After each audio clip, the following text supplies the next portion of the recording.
Sir বাইদেউসকল, মোৰ YouTube চেনেলটিলৈ আপোনালোকক স্বাগতম জনাইছোঁ। আজিৰ এই ভিডিঅ'টিত 2019 চনত অনুষ্ঠিত হোৱা আসাম টেটৰ পেডাগজি প্ৰশ্ন উত্তৰখিনি আলোচনা কৰিম। ভিডিঅ'টি ভাল লাগিলে লাইক, শ্বেয়াৰ এণ্ড কমেণ্ট কৰিব। বলক এতিয়া পলম নকৰি ভিডিঅ'টি আৰম্ভ কৰোঁ। তলৰ কোনটোৰ বাবে ফলপ্ৰসূ শিক্ষাদান হয়? শিক্ষকৰ সাধুতা আৰু কৰ্তব্যনিষ্ঠা, শিক্ষকৰ বিষয়বস্তুৰ জ্ঞান, শিক্ষাদানত শিক্ষকৰ নিয়মানুৱৰ্তিতা, শিক্ষকৰ দ্বাৰা উদ্দেশ্যভিত্তিক পাঠদান। ডি শুদ্ধ, শিক্ষকৰ দ্বাৰা উদ্দেশ্যভিত্তিক পাঠদান। তলত দিয়া কোনবোৰ গঠনমূলক মূল্যায়নৰ বৈশিষ্ট্য? ই নিদানমূলক আৰু প্ৰতিকাৰমূলক, ই ফলপ্ৰসূ দৃঢ়ীকৰণৰ সুবিধা দিয়ে, ই এক প্ৰকাৰৰ উৎপাদন মূল্যায়ন, ই ছাত্ৰ ছাত্ৰীৰ অংশগ্ৰহণৰ সুযোগ প্ৰদান কৰে।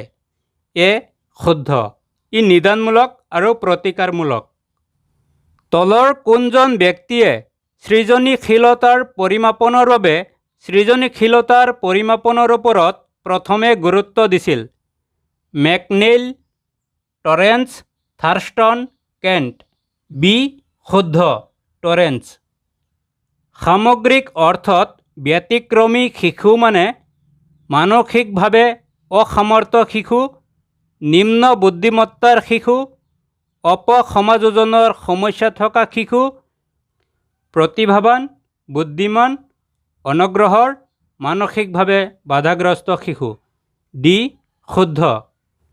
তলত দিয়া কোনবোৰ ছাত্ৰ ছাত্ৰীৰ সাফল্য অভিৰোচনৰ মূল উপাদান? ঘৰৰ পৰিৱেশ, বিদ্যালয়ৰ পৰিৱেশ, কেৱল ঘৰৰ পৰিৱেশ, ঘৰৰ পৰিৱেশ, বিদ্যালয়ৰ পৰিৱেশ, সামাজিক পৰিৱেশ, কেৱল বিদ্যালয়ৰ পৰিৱেশ।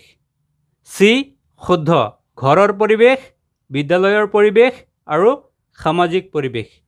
শিশুৰ মাজত সৃজনীশীলতাৰ বিকাশৰ কৌশলসমূহে অন্তৰ্গত কৰে ধাৰণাৰ উপস্থাপন, সমস্যাৰ সমাধান, দলীয় আলোচনা, উপৰোক্ত সকলো। ডি শুদ্ধ। তলৰ কোনটো অভিৰোচন প্ৰক্ৰিয়াৰ অংশ নহয়? প্ৰয়োজন, প্ৰেৰণা, প্ৰৰোচক, বংশগতি। ডি শুদ্ধ, বংশগতি। বুদ্ধ্যাংক নিৰ্ণয়ৰ শুদ্ধ পদ্ধতিটো হ'ল IQ = মানসিক বয়স বাই কালক্ৰমিক বয়স। বি IQ = মানসিক বয়স বাই কালক্ৰমিক বয়স × 100। চি IQ = কালক্ৰমিক বয়স বাই মানসিক বয়স × 100। ডি IQ = কালক্ৰমিক বয়স বাই মানসিক বয়স। বি শুদ্ধ। ধীৰ গতিৰ শিকাৰুৰ শ্ৰেণীকোঠাত বিমূৰ্ত ধাৰণাবোৰ মূৰ্ত কৰিবলৈ শিক্ষকৰ বাবে আটাইতকৈ ভাল পদ্ধতিটো হ'ল বক্তৃতা পদ্ধতি, আলোচনা পদ্ধতি, গৃহকৰ্ম পদ্ধতি, প্ৰদৰ্শন পদ্ধতি। ডি শুদ্ধ, প্ৰদৰ্শন পদ্ধতি। শিক্ষক হিচাপে অপৰাধপ্ৰৱণ শিশুসকলক অভিৰোচনৰ বাবে তলত দিয়াবোৰৰ কোনটো আটাইতকৈ ভাল উপায়? বিদ্যালয়ত খেলা ধূলাৰ বাবে পৰ্যাপ্ত সুযোগ প্ৰদান কৰা, তেওঁলোকক অত্যাধিক স্বাধীনতা প্ৰদান কৰিব লাগে, কোনো বিশেষ ব্যৱস্থা নোলোৱাকৈ এৰি দিব লাগে, শ্ৰেণীত অত্যাধিক বিদ্যায়তনিক হেঁচা দিব লাগে। এ শুদ্ধ। দৃঢ়ীকৰণৰ ধাৰণা তলৰ কোনটো তত্ত্বৰ মূল উপাদান? শিকনৰ অনুবন্ধন তত্ত্ব, শিকনৰ কাৰ্যাত্মক অনুবন্ধন তত্ত্ব, শিকনৰ সামগ্ৰিকতাবাদ তত্ত্ব, শিকনৰ ভুল আৰু প্ৰচেষ্টা তত্ত্ব। বি শুদ্ধ, শিকনৰ কাৰ্যাত্মক অনুবন্ধন তত্ত্ব। শিক্ষণৰ প্ৰকল্প পদ্ধতিত শিক্ষকৰ ভূমিকা: শিক্ষাৰ্থীতকৈ সক্ৰিয়, সমস্যাৰ সমাধান কৰোঁতা, বন্ধু, দাৰ্শনিক আৰু নিৰ্দেশক, কৰ্তৃত্বমূলক। চি শুদ্ধ। তলত দিয়া তালিকাৰ পৰা বহিৰ্মুখী ব্যক্তিত্বৰ বৈশিষ্ট্যসমূহ বাছি উলিওৱা। সামাজিকভাৱে বেছি সক্ৰিয় আৰু তৎপৰ, সদায় চিন্তামগ্ন অৱস্থাত পোৱা যায়, দলগত ক্ৰিয়াতকৈ আত্মক্ৰিয়াতহে বেছি গুৰুত্ব দিয়ে, নমনীয় দৃষ্টিভংগী আৰু বন্ধুত্বসুলভ প্ৰকৃতিৰ আৱেগিক সমস্যাৰ পৰা মুক্ত। চি শুদ্ধ, দলগত ক্ৰিয়াতকৈ আত্মক্ৰিয়াতহে বেছি গুৰুত্ব দিয়ে। মনোবিজ্ঞানৰ মতবাদসমূহ আৰু সেইবোৰৰ সমৰ্থকসকলৰ তালিকা তলত দিয়া হৈছে। বাওঁফালে আছে মনোবিজ্ঞানৰ মতবাদসমূহ, সোঁফালে আছে সমৰ্থকসকল। এই অপশ্যনকেইটাৰ ভিতৰত বি শুদ্ধ। আচৰণবাদ স্কিনাৰ, মনোবিশ্লেষণ ফ্ৰয়ড, সামগ্ৰিকতাবাদ ৱাৰ্থেমাৰ আৰু গঠনবাদ বা ৰচনাত্মকবাদ ভাইগটস্কি। শিক্ষণৰ সক্ৰিয়োত্তৰ স্তৰত তলৰ কোনটো কাৰ্য কৰা নহয়? প্ৰকৃত আচৰণমূলক পৰিৱৰ্তনৰ ব্যাখ্যাকৰণ, উপযুক্ত মূল্যায়নৰ কৌশল আৰু নিৰ্বাচন, শিক্ষণৰ কৌশল আৰু পন্থাৰ পৰিৱৰ্তন, শৈক্ষিক উদ্দেশ্যৰ নিৰ্ধাৰণ। বি শুদ্ধ, উপযুক্ত মূল্যায়নৰ কৌশল আৰু নিৰ্বাচন। মাস্লোৰ অভিৰোচনৰ তত্ত্বমতে তলত দিয়াবোৰৰ ভিতৰত প্ৰয়োজনসমূহৰ শুদ্ধ ক্ৰম কোনটো? নিৰাপত্তাজনিত প্ৰয়োজন, মৰম আৰু স্নেহজনিত প্ৰয়োজন, জৈৱিকতাজনিত প্ৰয়োজন, সন্মানজনিত প্ৰয়োজন, আত্মবিকাশজনিত প্ৰয়োজন। বি জৈৱিকতাজনিত প্ৰয়োজন, নিৰাপত্তাজনিত প্ৰয়োজন, মৰম আৰু স্নেহজনিত প্ৰয়োজন, সন্মানজনিত প্ৰয়োজন, আত্মবিকাশজনিত প্ৰয়োজন। চি জৈৱিকতাজনিত প্ৰয়োজন, মৰম আৰু স্নেহজনিত প্ৰয়োজন, নিৰাপত্তাজনিত প্ৰয়োজন, আত্মবিকাশজনিত প্ৰয়োজন, সন্মানজনিত প্ৰয়োজন। ডি মৰম আৰু স্নেহজনিত প্ৰয়োজন, নিৰাপত্তাজনিত প্ৰয়োজন, সন্মানজনিত প্ৰয়োজন, জৈৱিকতাজনিত প্ৰয়োজন, আত্মবিকাশজনিত প্ৰয়োজন। বি শুদ্ধ। যেতিয়া কোনো এটা সমস্যাৰ এটাতকৈ বেছি সম্ভাৱ্য সমাধান থাকে আৰু তেনেধৰণৰ সমস্যাৰ সম্ভাৱ্য সমাধান সৃষ্টি কৰিব পৰা চিন্তনক কি নামেৰে জনা যায়? অভিসাৰী চিন্তন, অপসাৰী চিন্তন, প্ৰতিফলক চিন্তন, সমালোচনাত্মক চিন্তন। বি শুদ্ধ, অপসাৰী চিন্তন। শিকনৰ কোনটো তত্ত্বই ছাত্ৰ ছাত্ৰীক কেৱল নীৰৱ শ্ৰোতা হোৱাৰ পৰিৱৰ্তে জ্ঞানৰ আৱিষ্কাৰৰ বাবে সক্ৰিয় কৰাৰ ওপৰত গুৰুত্ব দিয়ে? উদ্দীপক প্ৰতিক্ৰিয়াৰ তত্ত্ব, অনুবন্ধনবাদ তত্ত্ব, গেষ্টাল্ট তত্ত্ব বা সামগ্ৰিকতাবাদ, ৰচনাত্মক তত্ত্ব। চি শুদ্ধ, গেষ্টাল্ট তত্ত্ব বা সামগ্ৰিকতাবাদ। মানসিকভাৱে স্বাস্থ্যৱান শিক্ষকসকলে তলৰ কোনকেইটা বৈশিষ্ট্য প্ৰদৰ্শন কৰে? তেওঁলোকে নিজৰ কেৱল সবলতা সম্পৰ্কে ভালদৰে জানে, তেওঁলোকে আনৰ কেৱল দুৰ্বলতা সম্পৰ্কে ভালদৰে জানে, তেওঁলোকে নিজৰ ভুলবোৰ শুধৰোৱাৰ উপায় উলিয়াই লয়, নিজৰ কৰ্মক লৈ তেওঁলোক সন্তুষ্ট, তেওঁলোকে অকৃতকাৰ্যতাক অতি সহজে গ্ৰহণ কৰিব পাৰে। এ শুদ্ধ। সৃজনীশীলতাৰ স্তৰতত্ত্ব কোনে বিকাশ কৰিছিল? Tailor, ড্ৰিভাৰ, ক্ৰ', cross. এ শুদ্ধ, টেইলৰ।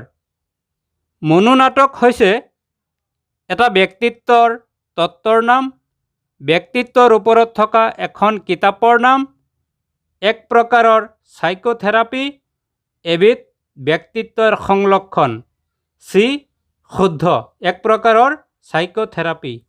শ্ৰেণীকোঠাত শিক্ষকে পাঠদান ফলপ্ৰসূভাৱে সম্পাদন কৰিবলৈ ছাত্ৰ ছাত্ৰীৰ প্ৰাৰম্ভিক মনোযোগ আকৰ্ষণ কৰিব লাগে। এই ক্ষেত্ৰত শিকনৰ কোনটো নীতি প্ৰয়োগ হৈছে? প্ৰস্তুতিৰ নীতি, অনুশীলনৰ নীতি, ফলাফলৰ নীতি, উদ্দীপকৰ প্ৰাবল্য নীতি। এ শুদ্ধ, প্ৰস্তুতিৰ নীতি। শিক্ষণৰ বক্তৃতা প্ৰদান পদ্ধতি শিক্ষক কেন্দ্ৰিক, ছাত্ৰ ছাত্ৰী কেন্দ্ৰিক, মনোবিজ্ঞান কেন্দ্ৰিক, পৰিৱেশ কেন্দ্ৰিক। এ শুদ্ধ, শিক্ষক কেন্দ্ৰিক। এজন নেতা হিচাপে শিক্ষকজনে সকলোৰে ওপৰত ক্ষমতা আৰু আধিপত্য বিস্তাৰ কৰিব লাগে, কৰ্তৃত্বশালী হ'ব লাগে, একনায়কত্ববাদ পাব লাগে, গতিশীল হ'ব লাগে। ডি শুদ্ধ, গতিশীল হ'ব লাগে। অনুশীলনৰ নীতিয়ে গুৰুত্ব দিয়ে ফলপ্ৰসূ শিকনৰ অবিৰত অভ্যাসৰ, শিক্ষাৰ্থীৰ নতুন শিকনৰ প্ৰতি আগ্ৰহ সৃষ্টি কৰাত, যিমান দূৰ পাৰি বিফলতা পৰিহাৰ কৰাত, শিক্ষাৰ্থীৰ কৌতূহল বৃদ্ধিত। এ শুদ্ধ।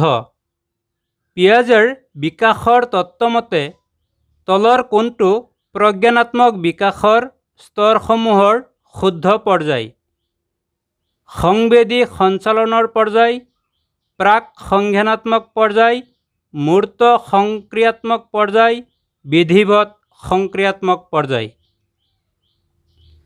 প্ৰাক সংজ্ঞানাত্মক পৰ্যায়, সংবেদী সঞ্চালনৰ পৰ্যায়, মূৰ্ত ক্ৰিয়াত্মক পৰ্যায়, বিধিবদ্ধ সংক্ৰিয়াত্মক পৰ্যায়। বিধিবদ্ধ সংক্ৰিয়াত্মক পৰ্যায়, মূৰ্ত সংক্ৰিয়াত্মক পৰ্যায়, প্ৰাক সংজ্ঞানাত্মক পৰ্যায়, সংবেদী সঞ্চালনৰ পৰ্যায়। সংবেদী সঞ্চালনৰ পৰ্যায়, প্ৰাক সংজ্ঞানাত্মক পৰ্যায়, মূৰ্ত সংক্ৰিয়াত্মক পৰ্যায়, বিধিবদ্ধ সংক্ৰিয়াত্মক পৰ্যায়। এ শুদ্ধ। সংবেদী সঞ্চালনৰ পৰ্যায়, প্ৰাক সংজ্ঞাত্মক পৰ্যায়, মূৰ্ত সংক্ৰিয়াত্মক পৰ্যায়, বিধিবদ্ধ সংক্ৰিয়াত্মক পৰ্যায়। শিশু মনোবিজ্ঞানৰ পিতৃ কোন? ষ্টেনলি হল, ইভান পেভলভ, উইলফগেং কোহলাৰ, কাৰ্ট লেভিন। এ শুদ্ধ, ষ্টেনলি হল। শিকনৰ আনুভূতিক ক্ষেত্ৰৰ স্তৰসমূহৰ শুদ্ধ ক্ৰমটো কি? গ্ৰহণ কৰা, প্ৰতিক্ৰিয়া, মূল্য আৰোপ কৰা, সংগঠন, বৈশিষ্ট্যকৰণ। বি গ্ৰহণ কৰা, মূল্য আৰোপ কৰা, সংগঠন, প্ৰতিক্ৰিয়া, বৈশিষ্ট্যকৰণ।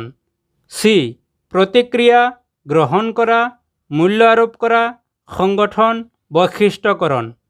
ডি মূল্য আৰোপ কৰা, গ্ৰহণ কৰা, সংগঠন, বৈশিষ্ট্যকৰণ, প্ৰতিক্ৰিয়া। এ শুদ্ধ। বুদ্ধিৰ তত্ত্বসমূহ আৰু এই তত্ত্ব আগবঢ়োৱা ব্যক্তিৰ নাম তলত দিয়া হৈছে।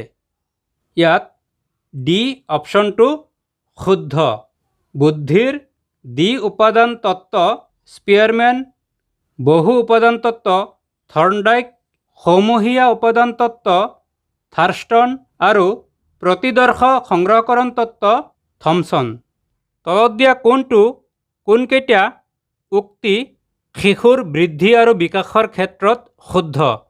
বৃদ্ধিয়ে কেৱল জৈৱিক আৰু দৈহিক পৰিৱৰ্তনক সূচায়, কিন্তু বিকাশে মানসিক, সামাজিক আৰু আৱেগিক পৰিৱৰ্তনক বুজায়। বৃদ্ধি স্থবিৰ, কিন্তু বিকাশ এটা ধাৰাবাহিক প্ৰক্ৰিয়া।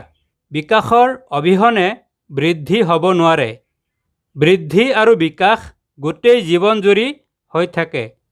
এ শুদ্ধ। বৃদ্ধিয়ে কেৱল জৈৱিক আৰু দৈহিক পৰিৱৰ্তনক সূচায়, কিন্তু বিকাশে মানসিক, সামাজিক আৰু আৱেগিক পৰিৱৰ্তনক বুজায়। ভিডিঅ'টি চোৱাৰ বাবে ধন্যবাদ।